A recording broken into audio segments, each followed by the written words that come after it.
나는 밀리터리 덕후다. 본격 밀리터리 팟캐스트 밀떡을 시작합니다. 정치 함께 경례 밀떡. 바로 안녕하세요, 박찬준입니다. 안녕하세요. 놀러온 남자 정명석 정장입니다. 안녕하세요. 월간 플래톤 이준규 기자입니다. 네, 이렇게 밀떡이 시작됐습니다.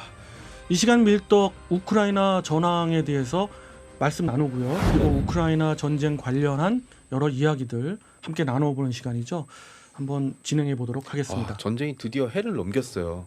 네, 결국 해를 넘겼죠. 앞으로도 계속 전쟁이 언제까지 이어질지는 모르지만 종전에 대한 기운도 분명 있는 것 같습니다.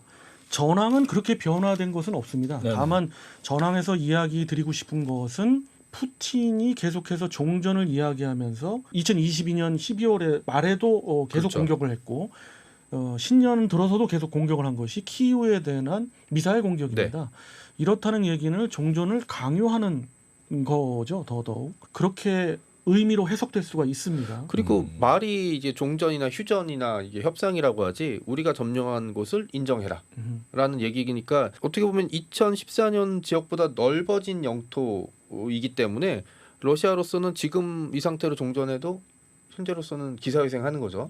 이거 그냥 뺏은 땅을 고찾고 하고 여기서 그냥 협상을 하자. 그래서 중요한 건 돈바스 지역이죠. 그렇죠. 돈바스 지역을 절대 못 내놓겠다. 크림도 마찬가지고요. 네. 반대로 얘기하면 우크라이나는 돈바스 지역은 물론 그동안의 우크라이나 영토는 다 수복돼야 된다. 거기에 플러스 당연히 크림반도도 수복돼야 된다는 게 우크라이나 입장에서 그럼요. 종전이 그렇게 쉬운 게 아닌 거고요. 그리고 전쟁을 시작한 러시아 입장에서는 종전을 원할지 몰라도 우크라이나 입장에서는 당연히 영토를 다 수복해야지만이 뭐 종전이든 전쟁이 종료되는 그런 상황일 거예요. 저도 수긍이 가요, 솔직히. 우크라이나 입장에서 지금 라스푸티차가 이제 없어져서 땅이 얼면 이제 탱크로 공세를 취할 생각을 하고 있고 지금도 공세 모멘텀이 우크라이나 측에 있기 때문에 이 상태에서 휴전하려고 하진 않겠죠. 지금의 상황은 강력한 기갑전력으로 무장한 우크라이나의 9개 기계와 여단이 과연 어디에 배치되어 있냐. 동해번쩍 서해번쩍 하거든요. 그게 이제 관심사고 또 하나 젤렌스키 대통령이 굉장히 극비리에 군사작전을 방불케 하는 방미를 했지 않습니까? 그렇죠. 네. 방미를 해서 나왔던 또 하나의 이슈가 모 기자가 이제 질문을 했어요. 다음 진격로는 어디인가요? 했더니 이제 웃으면서 잠깐 좀 멈추시더니 바로 이제 이야기하는 것이 멘트가 좀 좋았어요. 모스크바는 아닙니다. 그죠. 역시 연예인이라는 느낌을 그때 확 받았어요. 네. 젤렌스키 대통령이 이야기한 것이 여러 가지 의미가 있는 것 같아요. 일단 네. 모스크바는 아닌 것 같아요. 네. 당연히 기자분한테 공개할 수는 없다는 얘기죠. 어디로 갈지는 모르지만 우린 준비돼 있고 언제든 대공세를 취할 수가 있다. 지금 두 가지 지점이 이제 봐야 되는데 크레미나랑 스베토바가 이제 우크라이나 손에 들어오기 일보 직전 그리고 그 다음이 이제 아마 세베르도네츠크랑 리시찬스크겠죠. 그러니까 거기까지 점령하고 나면은 그 루안스크랑 도네츠크가 진짜 코앞이기 때문에 여기로 가느냐?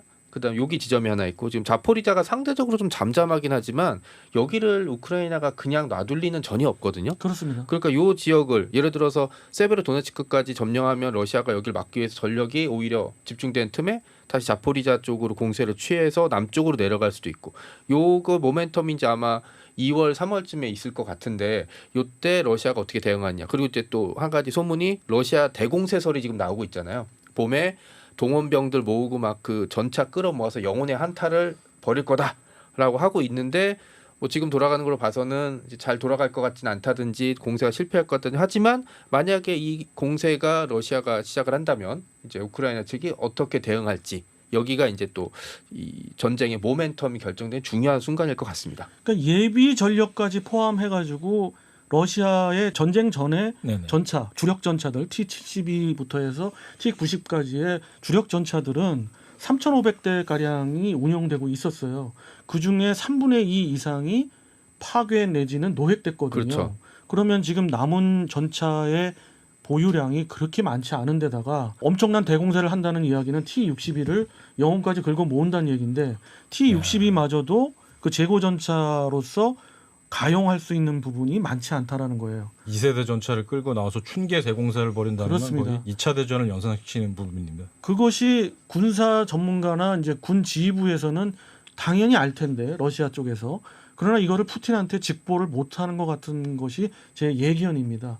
그렇기 때문에 대공세 이야기가 나오는 건데 현실적으로 볼 때 대공세는 제가 볼 땐 어불성설인 것 같아요. 그래서 대공세라기보다는 또 그러한 것들을 아무래도 누군가는 직보를 했기 때문에 저는 푸틴이 이번에는 이제 페이크가 아닌 조금 진심이 들어간 종전 이야기를 하고 있는 거 아닌가 이렇게 보고 있습니다. 근데 협상이라는 게 사실 하나씩 서로 양보를 하면서 시작을 해야 되잖아요. 그렇습니다. 그런데 내가 점령한 곳은 못 놔주겠다라고 얘기하면 이건 그냥 내가 마음대로 전쟁 끝내겠다라는 얘기지. 이게 너랑 나랑 협상하자는 뜻은 아니잖아요. 그렇습니다.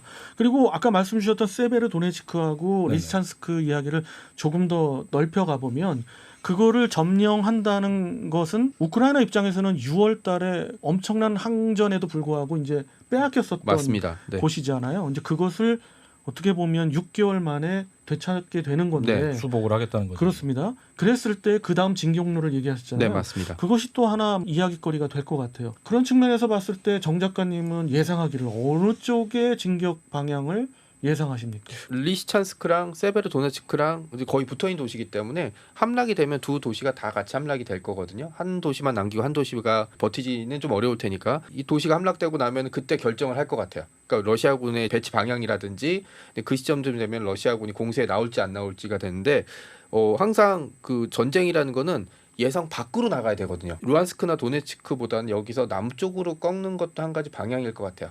남쪽 꺾어서 메르단스크나 마리우폴 사이 어느 중간을 끊어버리면 크림 쪽과 돈바스 지역을 완전히 양분시키는 문제가 되고 또 하나가 이제 아조해 바다를 마주보게 되면 크림 대교를 직접 공격할 수 있는 여러 가지 공격 수단이 생기게 되거든요. 그렇게 되면 그 우크라이나 쪽으로서는 선택의 카드가 많아지는 거고 반대로 러시아 쪽에서는 진짜로 이제 크림 반도만 남기고 이제 빠져나가야 되는 상황인데 크림 반도만 남겨놓게 되면 아조해를 이제 넘겨주게 되는 거잖아요 우크라이나한테. 그러면 뭐 그렇습니다. 자폭보트서부터 특수부대서부터 뭐 하이마스서부터 굉장히 괴롭힐 수 있고 그다음에 크림 반도랑 이 케르치 사이에 대교는 이제 끝장나는 거죠. 그러면 정말로 이제는 전쟁을 시작할 땐 서서하지만 끝낼 때는 물 끓고 빌어서 해야 된다고 하는 얘기 있잖아요. 딱 그렇게 될 가능성이 좀 높죠. 근데 이게 양면으로 해서 절단시키는 게 게임에서는 쉬운데 전쟁에서는 사실 쉽지가 않거든요. 동시에 공격당할 수 있는 문제이기 때문에 어떻게 할지는 아마 우크라이나 입장에서도 세베르도네츠크까지 점령한 이후에 생각을 해볼 것 같아요. 왜냐하면 그때 되면 러시아 측도 이제 병력 배치를 바꾸거나 이제 어떻게 카드를 쓰겠죠. 근데 거기에 따라 달라지지 않을까. 이제 그때 러시아도 카드를 여러 가지 조합하겠죠. 뭐 네. 진짜 핵카드서부터 아니면 대공세라든지 바흐무트를 더 밀든지 여기에 따라서 우크라이나의 진격 방향이 달라지지 않을까라고 생각을 하고 있습니다. 예상이 가는 그런 네, 네. 어떻게 보면 논리적인 그런 예측이셨어요. 저는 또 다른 예측을 또 해보겠습니다. 우선 리시찬스크나 세베르도네츠크는 루안스크의 관문이거든요. 맞습니다. 네. 그렇기 때문에 거기를 점령한다는 거는 전략적으로 볼 때는 루안스크주를 완전히 수복하겠다는 이야기니까. 그리고 또 우크라이나의 어떤 예비 전력들이 좀 탄탄해요. 네네. 심지어 방어를 하고 있던 부대를 쉬게 해주고 로테이션을 뒤로 돌리죠. 빼주고 후방에서 다시 재정비하면서 또 다른 부대가 계속 로테이션 시키는 그렇게 조직적으로 공격과 방어를 하고 있기 때문에 루안스크주는 포기하지 않을 거고 계속 진격해 나갈 거로 저는 보고 있거든요. 일종의 근데 발판으로 삼을 거다. 그렇습니다. 다른 한편의 예측이고요. 그리고 그렇게 하고 있는 이유 중에 하나는 다방면으로 대공세를 취할 수 있는 능력은 사실은 됩니다. 다만 이것이 서방의 지원을 계속해서 받는다는 전제 하에 그렇죠. 그래서 동시다발적 공격도 가능하리라고 봅니다. 그 이후에는 말씀 주신 대로 자포리자 쪽으로 진격을 하는 그런 걸 예측해 봅니다. 특히 멜리토폴이 굉장히 중요한데 멜리토폴이 중요한 이유는 지금 러시아의 보급 기지로 남아 있는 유일한 보급로가 바로 멜리토폴에서 각 이어지고 있죠. 전선으로 네, 퍼져나가는 거예요. 그러니까 우크라이나 남쪽에 있는 이제 멜리토폴은 철도 교차점으로 볼 수 있고요. 도로와 철도가 막 교차하는 지점이고 교통 요충이죠. 예, 그렇죠. 그리고 러시아 본토에서 육로로 보낼 수 있는 몇 안 되는 보급로이기 때문에 멜리토폴이 만약에 우크라이나 손에 들어가게 된다면 크림 쪽에 이제 보급망은 끊긴다고 거의 끊긴다고 보시면 되고 해상 보급망밖에 남아 있지 않게 되거든요. 크름 쪽의 보급망이라기보다는 크름 쪽에 보급망이 하나 있었고 네. 그다음에 멜리토폴에 그렇죠. 보급망이 있었는데 크름 쪽은 크르치 대교가 이제 끊어지면서 이제 네. 완전 이제 무산이 됐고 러시아 입장에서 이제 오로지 대규모 보급로가 남아 있는 것이 바로 멜리토폴 쪽에 보급로밖에 없거든요. 근데 그 부분을 만약에 우크라이나가 점령한다면 이것은 굉장히 커집니다. 그러면 전체 자포리자주는 물론이고 크림반도까지 진격해 갈 수 있는 발판이 되기 러시아군으로서 때문에 보급이 위태해지면은 지탱할 여력이 없어지는 거죠. 그렇습니다. 그렇게 해서 흑해는 물론 아조프해까지 우크라이나가 영향권에 들 수 있고 그렇게 된다면 우크라이나의 목표인 전체 영토를 수복하는 것도 가능하지 않을까. 그래서 누가 봐도 목표는 멜리토폴 같아요. 제가 보기에는. 그렇지만 또 모르죠. 젤렌스키를 위시한 우크라이나 지도부가 또 전쟁 지휘부가 허를 차는 그런 작전을 벌일지는 아무도 모르는 거죠. 또 하나 변수가 저는 이제 벨라루스라고 생각을 하고 있거든요. 계속 지금까지 가짜 이제 깃발 작전, 그러니까 참전한다 만다 하면서 우크라이나군의 전력 일부를 키이우 북쪽으로 이렇게 잡아놓고 있었는데 러시아가 정말 급해지면 그 벨라루스에 주둔하고 있던 러시아군을 그냥 공격하라고 시킬 수도 있을 것 같아요. 이렇게 되면은 숫자에 상관없이 우크라이나군 전력 일부가 이제 키이우 북쪽에 묶여 있을 수 있기 때문에 성동격수로 북부를 친다 이거군요. 벨라루스 같은 경우는 러시아가 아니잖아요. 그러니까 벨라루스가 죽든 말든 일단 러시아는 자기가 일단 살아야 되기 때문에 그렇게 사고를 칠 수도 있겠죠. 벨라루스의 전체 전력을 살펴보면 일단 병력으로 봤을 때 1만 5천 이상이 안 되거든요. 네네. 그리고 전체 전력이 다 대공세를 취한다? 이거는 좀 아닌 것 같고 그리고 러시아의 병력이 추가된다고 해도 9천 이상 안 되거든요. 네. 그렇다는 얘기는 공세부대가 1만을 좀 웃돈다고 봤을 때 제가 보기에는 그렇게 전황에 변화가 있으리라고 볼 수는 없습니다. 그리고 그거를 대비하지 않고 있는 게 아니고 만약 벨라루스가 참전을 한다? 그러면 폴란드나 주변국이 가만히 있지는 않을 거예요. 지금 벌써 폴란드에는 미 육군 4기갑사단이 들어가 있어요. 4기갑사단이 한 개 여단이 벌써 들어가 있거든요. 미군의 한 개 여단 정도만 돼도 벨라루스는 3일 버티기 어렵습니다.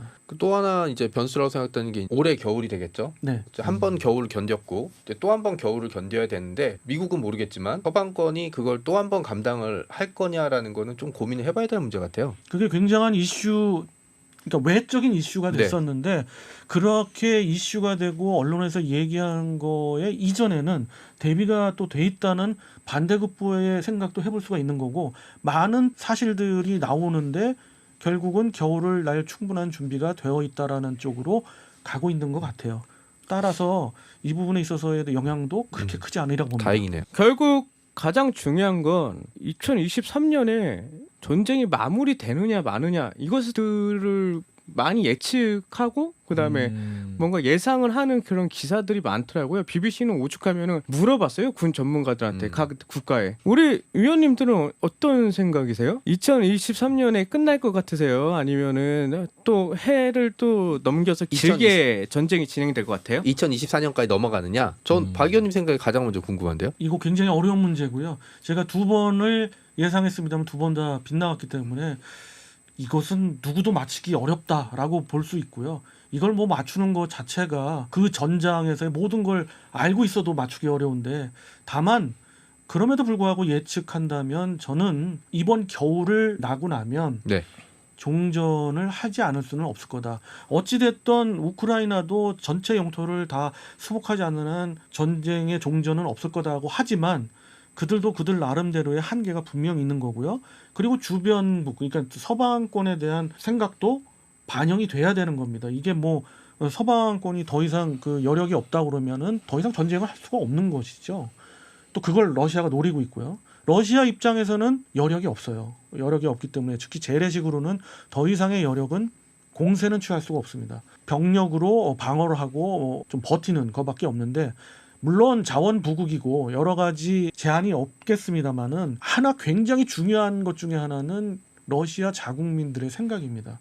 벌써부터 러시아 자국민들은 이제 진실을 알기 시작해 가고 있는 것 같아요. 이게 중요한 것 같고 이게 종전을 서두르는 러시아로서는 종전을 서두르는 빌미 같습니다.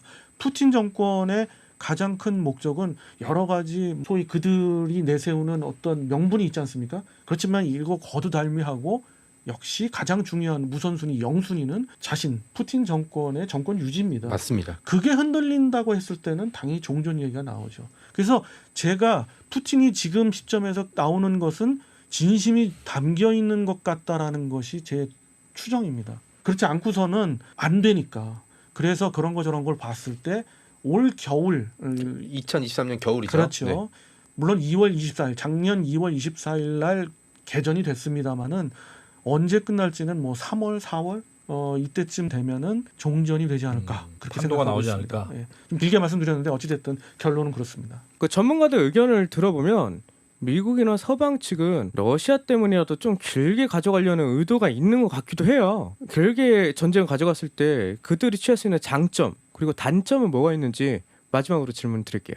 장점 같은 경우는 러시아를 진짜 확 오그라뜨려 갖고 완전히 망가뜨리는 거죠. 그렇게 되면은 러시아가 강대국으로 위치는 떨어지는 거고 미국이나 서방이 남아 있는 적수는 이제 중국밖에 없기 때문에 그렇게 길게 가져갈 수 있지만 문제가 이제 변수가 있죠. 서방의 지원이 무한정 될 수는 없는 거고 미국 같은 경우는 2024년에 대선이 있기 때문에 이때 우크라이나 지원 문제 한번 나올 수도 있고 영국을 비롯한 서방권에서는 지금 물가가 너무 많이 올라갔고 다들 힘들어하고 있거든요. 이거를 올 겨울에 감당을 할 수 있느냐 없느냐 그게 국민들의 합의가 되느냐 안 되느냐가 또 달라지는 문제라서 저는 만약에 여름 6월에서 8월 사이에 멜리토폴이 우크라이나 손에 넘어온다면 가을이나 겨울쯤에 종전의 그 상황이 찾아올 수 있지만 그게 아니라 그러면 박 의원님 얘기하신 대로 2023년 겨울 끝날 때쯤이 아니라 저는 아마 가을에서 2023년 겨울 들어가는 시점쯤에서 마무리되지 않을까라고 생각을 해봅니다. 지난해 미국의 국가방위 전략을 보시면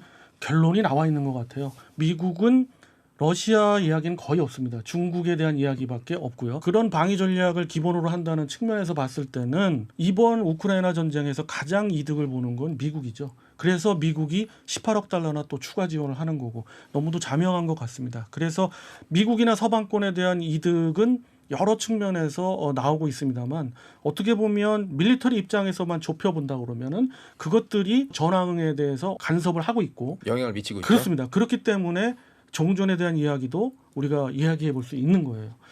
자, 뭐 이렇게 말씀을 드렸고요. 우크라이나 전황은 계속되고 있고 다음 주면은 전황에 변화가 또 있을 거예요. 그렇게 읽혀지고 있습니다. 그리고 라스푸티나 현상도 마무리되고 있고요. 과연 어느 지역을 대공세를 취할 것이냐 어느 쪽이 먼저? 네. 예, 그런 부분이 아주 어떻게 보면 이슈가 되고 있고요.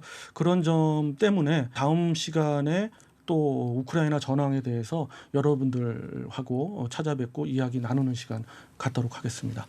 자, 정치와 함께 경례 밀떡!